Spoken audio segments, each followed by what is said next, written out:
Sarah Jacobson, Paperly People. So today we're going to be talking about product development, and this is about launching a new product. So first let's talk about big ideas. And you know I am pro having lots of ideas because you don't have to develop every idea you get. So this is kind of going along with the big ideas worksheet. You get a worksheet, you write down your idea, you start to flesh things out, and then you're getting ready to make a product, right? And so this worksheet is going to walk you through that product development. So first off, you have your big idea, your working concept, kind of what you're thinking about doing. So for me, let's call this, in the example in the walkthrough sheet, I have a lady, I bought a paperclip with a kitten on it. So let's say that you're going to be developing a paperclip with a kitten on it. The big idea is, you know, cartoon character kittens, things like that. So the first thing you want to do is you want to find out your competitors. Now she happens to have an Etsy store. So let's start with paperclip characters and see what happens with that. There you go, paperclip characters. Mine was kind of like this. It was actually really much cuter than that. So let's do paperclip kittens. Kitten. There we go. Paperclip kitten. Okay. And they seem to cat. Let's do that. Ah, now we got more paperclip cats. Okay, so this is very similar to the one that I got. Super cute. Sort of ridiculous. So I would use this as an example of a competitor's name. So the competitor's name in this case is Shining Star Boutique. The product name is Paperclips Black Halloween Spooky. You write as much of that as you want, right? That's an Etsy, you know, giant name thing. The cost, so then you'd write down $3.25. Would it be the same or similar to what I was doing? So this is really important. You really want to know, are you going to be competing with a black cat exactly like this, or are you somehow going to differentiate yourself? So I don't mind at all if it's similar. If it's exactly the same as something that's already in the marketplace, I would try to figure out a way to differentiate myself a little bit. Okay, let's see how these people are marketing. So we're going to come here and find out how this store is doing. Shop information, that's their shop. Let's see. Not too much marketing by these guys. And oh, here we go. So let's see what happens. She's Shining Stars Boutique on Facebook. So let's see how much she is marketing. I don't see like a big website presence or anything like that. Let's go there. So August 10th, and it is, well, she may have pinned that. Let's check. No, pretty much August 10th. So over a month and a half ago that she has last done that. So that to me tells me that my competition as far as marketing this may be okay, right? I don't mind that I liked it. It was kind of nice. I like paper clips with small creatures on them, so I like that. So that is what I would put for this one. Next I would go to, and let's talk about this for just 1 minute. So if you're thinking about making a porcupine paperclip, you may think, oh gosh, look at all the competition that's out there. So number one, having competition is a good thing. It means that there's commercial viability for your product. So let's talk about if you were going to do a course on how to do marketing for loan originators, for bankers, right? And you found out that there was nothing in the marketplace, nothing whatsoever there.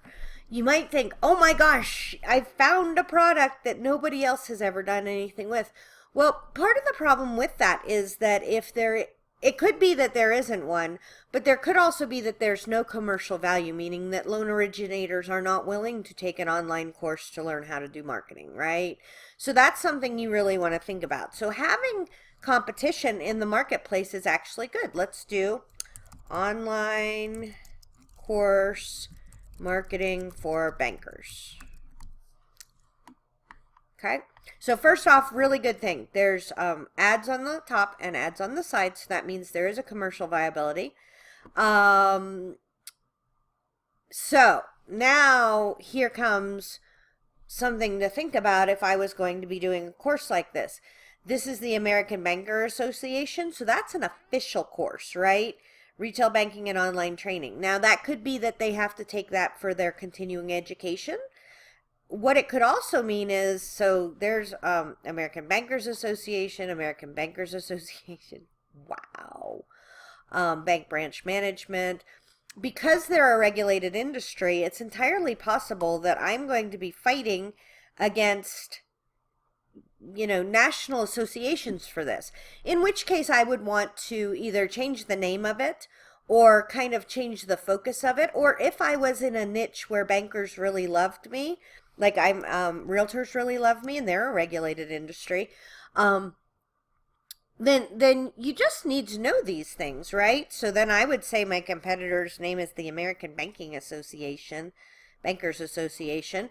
Let's see what their course list is. Commercial lending, all courses are self-paced. Okay, so they have to pay, right? Licensed training. Boy, they don't make it easy to figure out. So $55 to $75 for one course. Now I would want to see, is it a broad course? Is it a very small course? Are they getting a continuing education for it? Those are all things that you would want to look at, because all you're doing right now is thinking about product development, right? So that's the competition. The other thing that I really like doing here is, as I go through looking at the competitors, sometimes I'll find some really cool ideas that will give me a spark, and then I'll go and try to figure out, is that something I would incorporate in mine? Is there something I could do a little bit differently? So that's really nice to have there. Next thing you want to know is who's going to buy this product. So for paperclip cats, it's going to be people who like planners, planner addicts, women. I can't imagine that there's tons of men out there that really want to have a paperclip cat. And you want to know exactly who your target market is going to be, right? If you don't know there's a huge saying that says, if you're selling to everyone, you're selling to no one. And I will say, in product development with my coaching clients, the things that I really notice the most is that they genuinely believe everybody can benefit from their product. And I'm in marketing. I genuinely believe every small business owner can benefit from doing what I suggest, right? There's no special marketing for realtors or special marketing for authors. But that having been said, the volume of information on the internet and the number of choices that we have in our lives today means that people are looking for a very specific solution to their very own problem. So if you can really niche down and find out who you're selling to, that will make your sales so much easier. Okay, is this a niche item? So new product development is not a niche item, right? It's for entrepreneurs, but it's for anybody. If I was going to niche this down, I would say new product development for Etsy sellers. New product development, realtors don't really have as much product development. I don't believe it's something they would be looking for. So I wouldn't necessarily create them a product for this, but I would for my Etsy sellers, and I would for my writers. Like this would be, but I would call it something different. So this is where it becomes very important to know what your niche talks about. So I would not call it new product development for authors, because it's a book, right? They're going to write a book. So I would say book marketing strategy or something like that. And it would be very similar. There would be very small changes. Number one, Amazon author, right? Book name, things like that. But those subtle differences really make a difference when you're going to try to sell a product. Okay. So is it a current main niche? So I have two main niches. I have authors and realtors. And then, or is it a current niche? Yeah, I market to entrepreneurs, and I'm sure it's going to help the entrepreneurs. Probably you, because you're not maybe in a niche, but that's a little different. So it's not exactly a niche. And then, is this a new niche that you're going after? So if you're a startup and getting this, then obviously it's going to be a new niche because you haven't grown and have a like an email list and Facebook followers and Twitter followers and things like that. So, but if you're a current business and you're thinking about going into a new niche, that's awesome. That's okay. Just know that it's going to be a little bit harder than if it's a associated niche to something that you're doing. Key features of the product. This is exactly what this is, right? So this product that you just bought is an 8.5 by 11 printable piece of paper. It is, you can print it on your home printer. You can do all these things. So these are things that are important that people want to know once they've made a buying decision. And the reason why I have it first is because it's the things that are easy to say. You know what your product is made of. This gets a little harder. The key problems that it solves. Nobody is ever going to purchase something from you if they don't believe it will benefit them, right? A cat paperclip will make you happy. It just makes me smile to see kitties on my planner. A getting more education about your industry will make you more valuable. It could teach you a skill that will help you make more money. So your product needs to solve a problem for whomever you're selling it to, right? Then you want to know where you're going to sell it. Are you going to sell it in person on your website, Amazon, Etsy, eBay? You're going to sell it through affiliate sales? Is somebody else going to be selling it for you? That's just, I mean, we're super early in the process, guys. But you just want to know how you're going to distribute this product. Then levels of selling is actually price ranges, right? But to me, I feel more like I can think of levels of selling than this is going to be $5 and this is going to be $12 and this is, to me that starts to feel a little, I don't know why, but a little creepy. So for me, I find it really easy to start with small, medium, and large. And so small, this little worksheet is small, right? You're getting one specific piece of information that will help you with this one thin slice of something. So that's $3.50, right? Medium is when I get 3 of them together and I bundle them, and I'll show you a bundled package.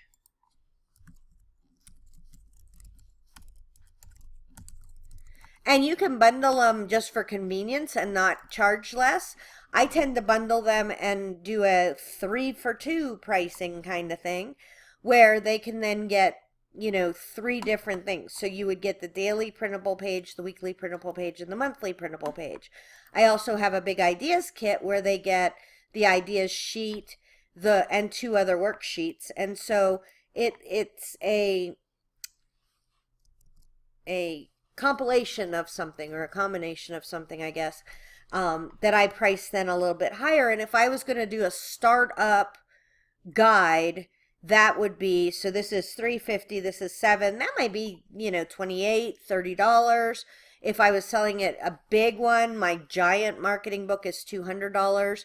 So it just, you're adding value, or you're adding features, or you're taking away features, or you're having a free trial, whatever you're doing, but try to think of small, medium, and large. The reason for this is that people tend to like to get a deal. They like to feel that they're getting a value for their money. And so if you have a small one and somebody sees, well, I could pay $3.50 and get the small one, or I could pay $7 and get 3 times as much. A lot of times that's going to tip them over into buying. It's just psychology, and it's just how people work. Product cost. How much does it cost you for your materials? Now, if this is a complex product with lots of different, pieces and parts, then you need to do an actual breakdown of this. But for me, usually it's, okay, so if I'm doing a hard copy planner, I know that the cover costs $11. I know that the discs cost this, and I've already costed it out over here. Then whatever I'm doing in addition to that is there. There's also a time cost, right? So I made this worksheet, and then I make a video, and then I make a walkthrough guide, and I do all these things. There's a time cost to that. So you really want to know what that is. And do you need outside help? That could go to your time cost, or it could go to your actual physical cost for the product. If you need somebody to do your graphic design, or you need somebody to, just do any part of it, then you're going to need to know whether that outside help is needed or not. And last but not least is what makes yours different or special, right? If it's not different or special, if it's not, and the funny thing is, it could be your product. So think about our kitten, right? Our kitten, I think we've lost her. Our kitten paperclip. It could be that all you did was make the paperclip itself gold, right? That would make it a little different. That's a really snazzy, shiny. I like shiny things. So if it was a gold paper, if I had two to choose from, exactly the same cat, and one of them was a gold paperclip and one of them was a gray, some people are going to like gray and some are going to like gold, right? So that's a differentiation. For your things, it could be that you made it, right?